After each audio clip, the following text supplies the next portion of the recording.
وَإِذَا قِيلَ لَهُمْ، اور جب کہا جاتا ہے ان سے لا تفسدوا فی الارض، فساد مت کرو ملکوں میں، یہ جھوٹ جاٹ بول کر، قالوا کہتے ہیں انما نحن مصلحون، بے شک ہم تو صلح پسند ہیں، ہم صلح پسند ہیں۔ کیوں؟ ہم اگر سچ بولے تو مسلمان خفا ہو جائے، ہم نے جھوٹ کا راستہ اختیار کیا ہے، مسلمانوں کے ساتھ اٹھتے بیٹھتے ہیں، نماز پڑھتے ہیں، صفوں میں بیٹھتے ہیں، ہنستے بیٹھتے ہیں، اور حقیقت میں ہم اعلی کار ہیں کفار کے۔ اگر ہم یک طرف ہو گئے تو ایک فریق ہمارا ہوگا اور دوسرا دشمن ہو جائے گا، ہم ایسا نہیں کر سکتے، ہم تو سب کے ہیں۔ جیسے اس زمانے میں کہتے ہیں کہ ہم نیوٹن ہیں، نیوٹن۔ الا یاد رکھو انہم هم المفسدون، بے شک یہی فسادی ہے، ولکن لا یشعرون، لیکن ان کو سمجھ نہیں۔ اس زمانے میں بھی لوگ کہتے ہیں، آپ فوری طور پر دیوبندیوں کے مسائل بیان کرتے ہیں، آپ بدعتیوں کو اور مودودیوں کو بھی برا کہتے ہیں، ایسی تقریر و درس کیوں نہیں دیتے کہ سب آپ کے ہو جائے؟ وہی سورۃ بقرہ دوسرے رکوع میں تو آپ کا قصہ شروع ہوا تھا، آپ کی نشانیاں بیان ہو رہی ہے۔ وَإِذَا قِيلَ لَهُمْ، اور جب ان سے کہا جاتا ہے آمنو، ایمان لے آؤ، کما آمن الناس، جیسے ایمان لا چکے ہیں یہ لوگ۔ الناس میں الف لام بالاتفاق عہد کے لیے ہے، اور معہود فی الخارج صحابت ہے، معہود فی الخارج صحابہ کرام ہے۔ تو اللہ فرماتے ایمان ایسا لاؤ جیسے صحابہ لا چکے، تو صحابہ کا ایمان معیار ہے، صحابہ کا ایمان حقانیت کا معیار ہے۔ اور یہ لکھتے ہیں اپنے منشور میں کہ معیار حق کسی کو نہ مانے سوائے اللہ اور رسول کے، تو یہ کہتے ہیں اس نے تفہیم القرآن لکھی۔ تفہیم القرآن نہیں ہے، تجہیل القرآن، تفہیم نہیں ہے، تحریف ہے، واضح ہے۔ اللہ فرماتے کہ یہ ایمان کے معیار ہے، یہ کہتے ہیں یہ معیار نہیں ہے۔ ایسا مقابلہ تو کوئی کافر ہی کر سکتا ہے، مسلمان تو نہیں کر سکتا۔ جب ان منافقوں کو کہا جاتا ہے ایمان لے آؤ جیسے ایمان لا چکے ہیں یہ صحابہ کرام، تو گویا منافق میں عیب یہ تھا کہ وہ صحابہ کے مخالف تھا، تو صحابہ کے مخالف پر شروع قرآن میں حکم لگ رہا ہے کہ وہ صحیح مسلمان نہیں، وما هم بمؤمنین۔ صحابہ پر ان کا کیا اعتراض تھا؟ قالو، کہنے لگے انؤمن، کیا ہم ایمان لے آئے کما آمن السفہاء، جیسے ایمان لا چکے ہیں یہ کمعقل۔ سفہاء جمع سفیہن، جیسے فقہاء جمع فقیہن، تو فقہاء فقیہ کی جمع حد درجے عقل مند، اور سفہاء سفیہ کی جمع حد درجے کمعقل۔ قسم قسم کمعقل ہوتے۔ آئی سوال کہتے کمعقل اکٹھے ہو گئے نا، تو انہوں نے کہا یہ بادشاہی مسجد کے مینار کیسے بنے؟ تو اس زمانے میں لوگ اونچے اونچے قد کے ہوتے تھے، یہاں تک پہنچ سکتے تھے۔ دوسرے نے کہا ایسا نہیں ہوا ہے، بلکہ یہ مینار انہوں نے زمین پر بنائے، پھر بہت سارے لوگوں کے ساتھ زور لگا کے کھڑے کیے۔ تیسرے نے کہا تمہیں عقل ہی نہیں، اس مینار کے سیدھ میں جو زمین تھی وہ کاٹ کے پھینک دی اور مینار درمیان پھر سے نکلا۔ تینوں عقل کے خلا ہے۔ آئی سو ہر دور میں ملتے۔ ایک اسکول کا ماسٹر تھا اور اس نے وضو کے لیے سرائی بری، مٹی کا وہ بگونا ہوتا ہے، کھزج و دموایو، تو وہ کہیں غائب ہو گیا، کسی لڑکے نے غلطی سے اٹھایا، اس کا یہ خیال تھا کہ ایک اور ماسٹر نے مجھ سے چھپایا ہے، تو وہ آئے اور کلاس کے اندر ڈیسک کے اندر ڈھونڈ رہے تھے، تو طالب علم نے ایسا سے کہا کہ استاد جی اتنے بڑی سرائی ڈیسک میں کیسے آئی؟ کہاں خیال نہیں۔ ہائے ہائے ہائے، ایک جو لاگانو نیوز کو نا زڑے بچاولیا تو ہمارے ساتھ ایک لڑکا تھا کیماڑی میں تقریر کر رہا تھا، اس کا نام لے لیا، دیکھا تو وہ آ کے بیٹھ گیا، یہ جمع کی سری شروع اگڑی گریبان پھٹا ہوا اور کپڑے سارے خراب. اچانک آ گیا.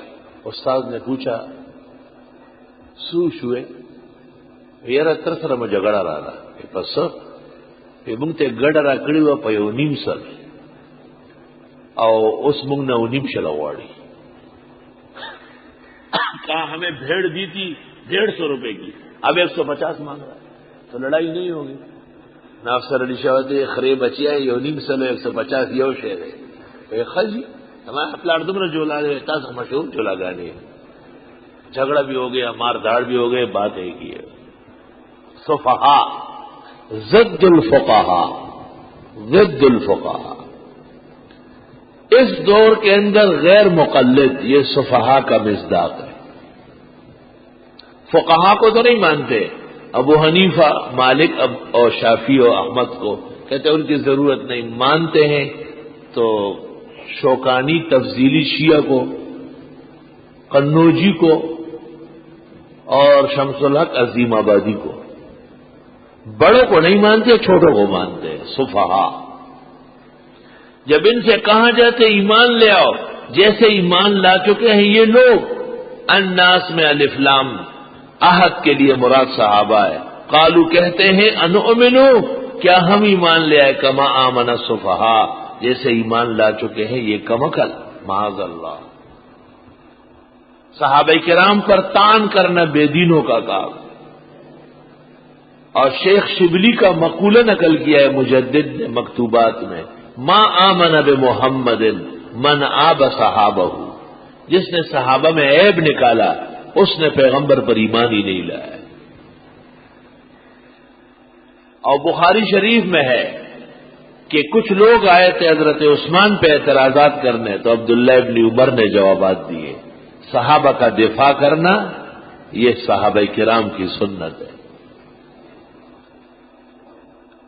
اس دور اور زمانے میں بڑی دنیا نے دفاع کیا ہے, لیکن تقریر کی حد تک بطل حریت, شیر اسلام, مجاہد سربکف, فقیر منش عالم حضرت مولانا غلام غوث ہزاروی نے جو تعاقب کیا ہے دشمنان صحابہ کا, آج بھی ان میں دراڑیں پڑی ہوئی. اور تحریر و تصنیف کی حد تک قاضی مظہر حسین صاحب چکوال والے نور اللہ مرقدہ بہترین انسان تھے اپنے زمانے کے, اور بہترین صلاحیتوں کے ساتھ صحابہ کرام کا دفاع کیا ہے.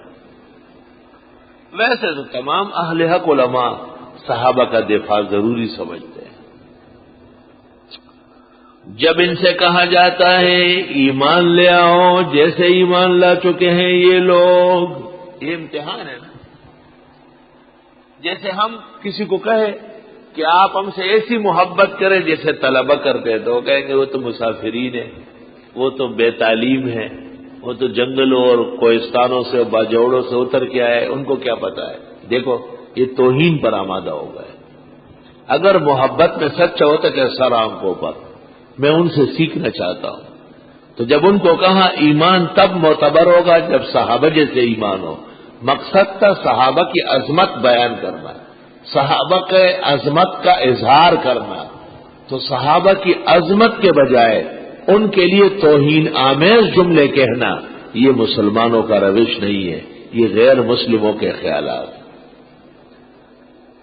آیت میں ہر اس شخص اور فرقے کا رد ہے جن کے ہاں صحابہ کرام پر تان یا ان کے معایب نکالے جاتے ہیں. روافض تو کرتے ہی ہیں بغض صحابہ, لیکن غیر مقلد بھی 20 رکعت تراویح اور 3 طلاق وغیرہ کے مسائل میں صحابہ کرام سے منحرف ہے. اور مودودی صاحب نے بھی خلافت و ملوکیت میں حضرت عثمان اور حضرت معاویہ کے خلاف جو قلم چلایا ہے وہ افسوسناک روش ہے, افسوسناک روش. میں اپنے مقام پر انشاءاللہ تعالی ان کی عبارات لکھواؤں گا, ایسا نہیں چھوڑوں گا, لکھواؤں گا اگر خیریت و عافیت رہی انشاءاللہ تعالی.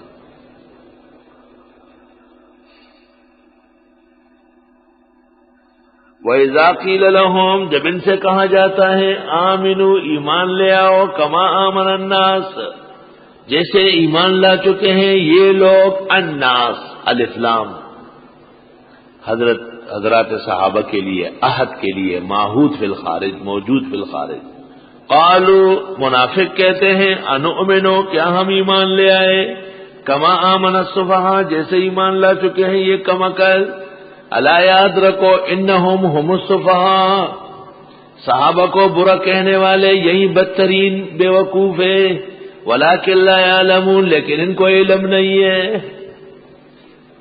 تو حضرت یوسف کو مسولینی کے ساتھ تشبیہ دینے والا اور ان کو اپنے زمانے کا ڈکٹیٹرشپ کا مطالبہ کرنے والا لا یعلمون هم السفہاء اور لا یعلمون اور یہ کہنا کہ کنز قدوری اور عالمگیری کے صفحات میں کسی کو نجات نہیں ملے گی الا انہ هم السفہاء ولکن لا یعلمون اور یہ کہنا کہ صحابہ کرام پر یہودی اخلاق کا اثر تھا تفہیمات جلد دوم صفحہ 197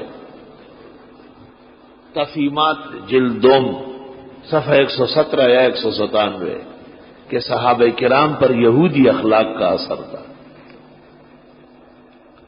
اور تفہیم القرآن میں یہ لکھنا غزوہ احد میں کہ صحابہ میں بغض حسد کینہ ہرس لالچ طمع سب برائیاں موجود تھی لا یعلمون.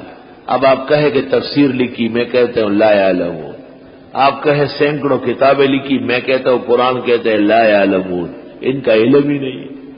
علم ہوتا تو وہ جماعت جو پہلے ایمان لائی وہ جماعت جن کی تربیت پیغمبر نے کی وہ جماعت جس کی تربیت کے لیے وحی آتی رہی جن کو انعام و اکرام اللہ نے کیا اولئک هم المؤمنون حقا اور ان کو کہا پکے مومن لہم مغفرہ ان کی بخشش کا اعلان کیا ورزق کریم اور ان کی عزت برائی کا اعلان ہوا.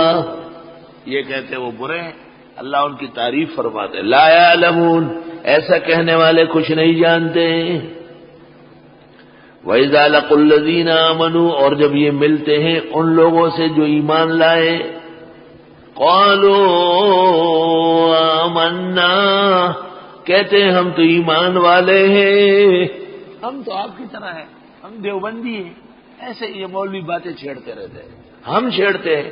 چھیڑت تمہارے بڑے نے کتابیں بھری پڑی ہے اگر تم اس برعت میں سچے ہو تو اعلان کر لو کہ مولانا مودودی کی کتابوں میں جو غلطیاں ہیں جن کی نشاندہی مفتی محمد شفیع حضرت بن نوری مولانا عبدالعزیز مولانا غلام غوث ہزاروی حضرت لاہوری شیخ الاسلام حضرت مدنی مفتی محمود سب نے کی تقی صاحب تک نے کی ان تمام غلطیوں سے برت کا اعلان کر لو کبھی بھی نہیں کرے. اصل جماعت ہے ہی انہی چیز کا نام اور اس میں کیا خصوصیت. جب آپ لوگوں نے سب کچھ لکھا ہے اور زہر پھیل رہا ہے وہ خیر ہے آپ چپوا رہے ہیں مسلسل اور جب ہم لوگوں کو اس سے بچنے کے لیے تلقین کرتے ہیں تو آپ کہتے ہیں جی آپ کا درس تو بس اختلافات والا ہے آپ کا درس تو تفرقے کا تفرقے کی بنیاد آپ نے رکھی. البادی ہوا ازلم شروع کرنے والا وہی ظالم ہے. ظالم تم لوگ ہمیں الزام دیتے ہیں. ہم تو قرآن کے ذریعے امت کی ہدایت کی فکر کرتے ہیں اور یہ حرکات و سکنات ہدایت کے منافی ہے اس لیے مسلمانوں کو بچانا ضروری ہے. اور اگر آپ کہتے ہیں کہ یہ توہین نہیں ہے تو ان جیسے الفاظ آپ کے بڑے کے لیے کوئی کہے تو آپ برداشت نہیں کر رہے. آپ کوئی کہے کہ وہ مسولینی تھا عمر بھر ڈکٹیٹرشپ لڑ رہا تھا اور اس پر مغرب اور امریکہ کا پکا اثر تھا تو آپ برداشت نہیں کر رہے. تو صحابہ کو کیسے کہتے کہ ان پر یہودی اخلاق کا اثر ایمان و اعمال کے بعد رضی اللہ عنہ و رضوا عنہ کے نزول کے بعد بھی نبی کا اثر نہیں ہے یہود کا اثر ہے جو مغضوب ہے. اور یہ سب باتیں جلی قلم سے تصنیفات میں موجود ہیں جلی قلم سے.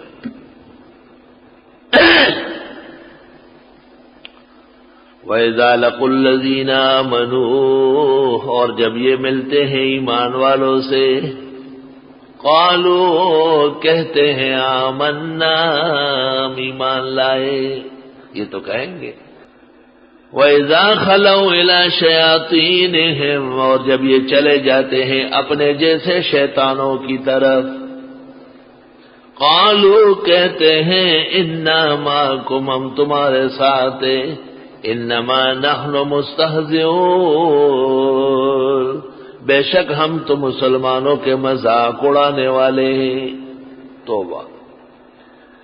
اللہ یستہزئ بہم، اللہ ان کا مذاق اڑائے گا، یہ مشاکلہ سوری کہلاتا ہے، یعنی اللہ ان کو ان کی استہزاء کی سزا دے گا۔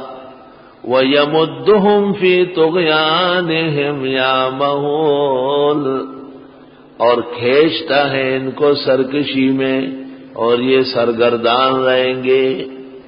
أُولَئِكَ الَّذِينَ اشْتَرَوُا الضَّلَالَةَ بِالْهُدَىٰ، یہ وہ لوگ ہیں جنہوں نے خرید لی گمراہی ہدایت کے بدلے میں۔ فما ربحت تجارتهم، ناکام ہوگی ان کی تجارت، ان کی سیاست کبھی بھی کامیاب نہیں ہوگی۔ وما كانوا مهتدین، اور نہ یہ ہے ہدایت یافتہ۔ یہ منافق کی نشانیاں ہیں۔ وما هم بمؤمنین، یہ مومن نہیں ہے۔ اور وما يشعرون، ان میں شعور تک نہیں ہے۔ افی قلوبہم مرض، دل کے بیمار ہیں، ان کی بیماری بڑھ رہی ہے، یہ جھوٹ بول رہے ہیں، 5۔ یہ مفسدون ہے، 6۔ یہ سفہائے، 7۔ یہ لا یعلمون ہے، 8۔ یہ مستہزئون ہے، 9۔ یہ یعمہون ہے، 10۔ نمبر 10 بدماشان، نمبر 10 بدماشان، بدماشوں میں نمبر 10 سب سے خطرناک دفعہ ہے۔ 10 نشانیاں اور 2 مثالیں۔ یہ کرتے ایسا کیوں تھے؟ دنیا کے فوائد کے لیے، دنیا کمانے کے لیے۔ تو فرمایا جس نے ہدایت چھوڑ کر گمراہی لی، اس کی تجارت کبھی کامیاب نہیں ہوگی۔ فما ربحت تجارت ہو،